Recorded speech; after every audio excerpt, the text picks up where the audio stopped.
lii ma téye lan la waxuma ak waa Cambérène waxuma ak journaliste waxuma ak justice waa Yëmbal laay waxal waa Njóobeen ñi waral affaire bi fu fa waay tollu la tàmbali sa chef du village jaar ca imam ba ak i nayimam ak notable yépp ku cay wax boo ñimee def nii ma def ko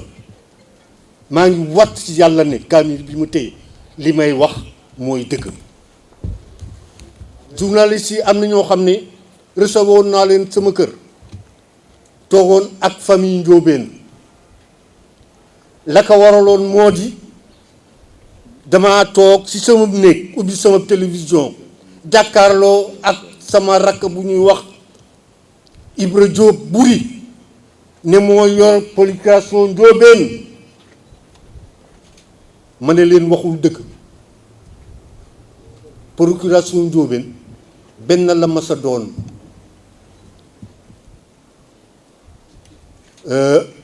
dégg naa barke démb koo xam ne damay cité aw turam nommément parce que man ku dul yàlla du sama chef waa ji ñu wax maître Assane Dioma Ndiaye la mu waxul dëgg moo ne Yëmbal ñaari procuration moo fa ne day fen Yëmbal mësula am ñaari procuration te Yëmbal def na téeméeri at ak fukki at ak ñetta tubaab bi di soog a teg ab tànkam Ndakaaru camp Thiaroye camp fédéral bi Yëmbal na ko Njóobeen na ko joxe aseg naa Njóobeen na ko joxe Kofraco ca Malika Njóobeen na ko joxe marine française Njóobeen na ko joxe ba ñuy déplacé raay ba Njóobeen la ñu fay ba ñuy tabax talib bi jógee Yëmbal jëm Malika Njóobeen la ñu fay benn procuration booba moo fa nekk depuis Ablaye Diop bi dawur bàyyeb Mor Marème ba léegi beneen remplacé wu mag ña doon jaay depuis camp fédéral ba laa la wax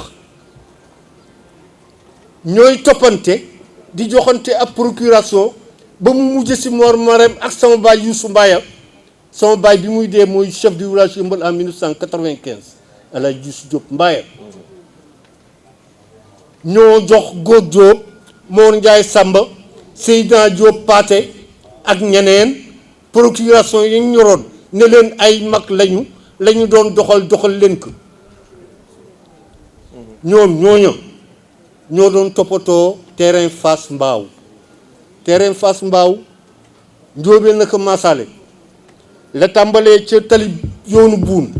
ba kera ngay dem ca raay ba sama biir tool baay la jaar maa waxtaan ak sama baay mu bàyyi ko ak samay mag ñu jaarale fa tali bi jëm Fass Mbaaw dara umpum fa chef du village actuel Yëmbal la ma xam Yëmbal xamu ko 1958 ak léegi daayira laa mosula bokk waaye lu ñuy def Yëmbal maa nga ca mouvement politique mouvement des jeunes mouvement des parents d'élèves lu ñu yëngu maa nga ca kenn ëpp ma fa ab xam-xam xanaa kenn nit Ablaye Diop bi Malick mu nga ca kër ga di ma dégg xam na ne lii may wax mooy dëgg dama ne Mbay Fall Njóobeen na ko jaay 9 hectares man liggéey naa ci 9 hectares yi en tant que chef magasinier ginnaaw gi ñoom Baye Goot ñoo ko jaayaat 4 hectares muy 13 hectares li ñu ko waxee benn bi maître Boubacar Seck moo ko jaay beneen bi Patricia Lac Diop noonu la amee ña signé sa dossier yi yëpp ñu nga Yëmbal damaa wax ne damay mettre en garde certains responsables certains kilifa yu nekk Yëmbal yi ñu ne ñoo nekk ci xale yu bon yii Buri ak ñamu àndal Buri ak ñamu àndal xam nañu ma xam naa leen ne ñu ay mag ñooy laxu ci seen ginnaaw je mets en garde mag ñooña ak ku mën di doon maa ngi mën ay enquête biir Yëmbal mag mu ma si xam ne yaa nekk si ginnaaw xale yii nga xam ne ñoo yàq alal Mbaye Fall ji dinaa sol sama dàll dinaa dem ba ca procureur dinaa la fa dénoncer yàlla na ngay chef du village yàlla na ngay ab notable yàlla na ngay ilimaan ma ne duma ci gudd duma ci gàtt Mbaye Fall la ñu jaay 9 plus 4 muy 13 hectares waa gàddaay yii ngeen di wax 253 personnes 4 hectares manu 253 parcelles xaju fa nit ñi ñun duñu ay dof duñu ay jaayin dégg nga ñoom dañ leen a war a jàpp comme receleur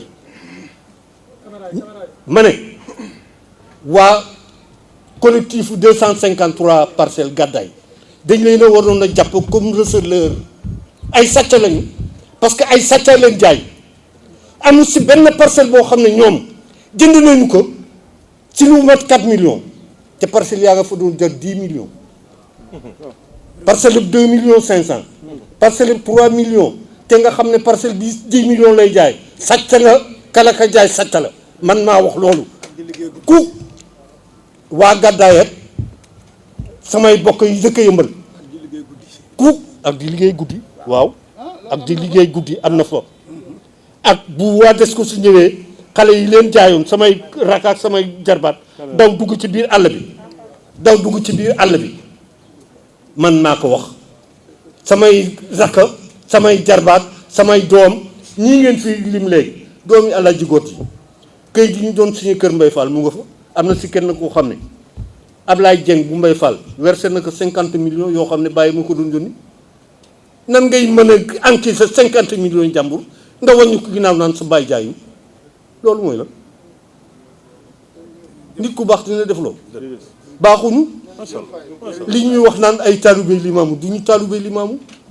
seen maam Momar Xëri septembre 1943 la génn àdduna man sëy naa ko jullee sa jàkk yëmbal ne yow mal xëyaam kuy seet Momar Xëri te seetoo ko sa place yonent yi doo ko gis surtout Momar Xëri war naa jubati ñoom du ñu dara Mbaye Fall moom léppam ku ko fekk yaa ko tooñ loolu laay répété toujours allahumma salli ala sayyidina Muhammad.